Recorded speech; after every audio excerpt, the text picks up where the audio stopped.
the Star of the 12 Tribes.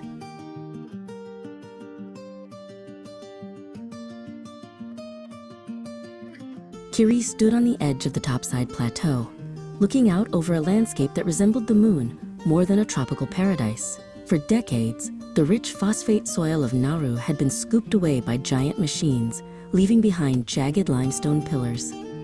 The island was being hollowed out, sold piece by piece to fertilize distant fields in Australia and beyond, while the people of Nauru watched their ancestral lands vanish. Behind her, a shadow fell across the white rocks. It was Ethon, a man whose voice had become the heartbeat of the island's desire for change. He wasn't a soldier or a king, but he carried the weight of their future in his steady gaze. He held a weathered map of the Pacific, pointing to the tiny speck that was their home. "We are more than a mine, Kiri," he said softly. "We are a nation." Since the end of the Great War, Nauru had been managed by others, a trust territory overseen by Australia, New Zealand, and Britain. But the people were tired of being a ward of the world. Ethon spent his nights by lamplight, studying international law and drafting letters to the United Nations. He knew that for Nauru to survive, they had to own the ground they stood upon. Kiri spent her afternoons in the community hall, where the elders gathered to discuss the dream of independence. The air was thick with the scent of sea salt and the tension of a looming decision.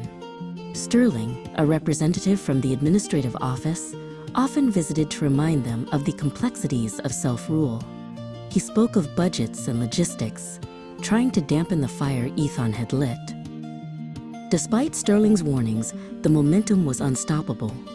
Ethon traveled back and forth to New York, standing before global leaders to demand that Nauruans control their own resources. Back home, Kiri and her friends began to prepare for a day many thought would never come. They didn't have weapons, they had a vision of a flag that had never yet flown.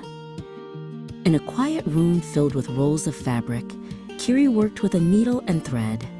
She carefully stitched a bright gold stripe across a deep blue cloth.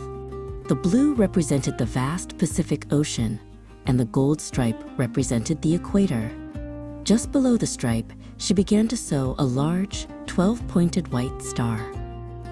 "The 12 points are for the 12 tribes," Ethon told Kiri as he visited the workshop.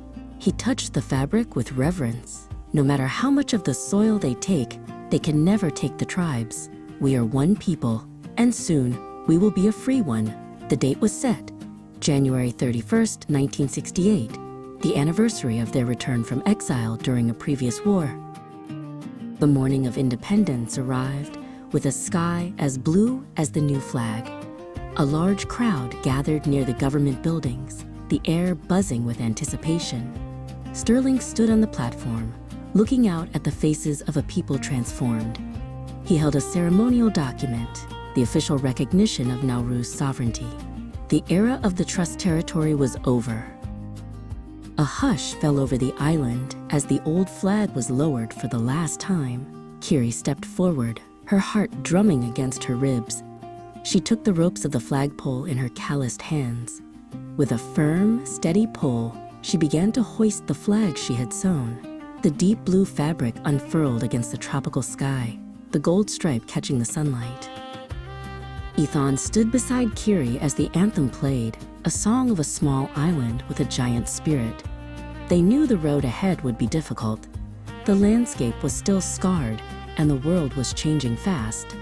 But as the sun set over the Free Republic of Nauru, they weren't just looking at the land they had left. They were looking at the future they would build together.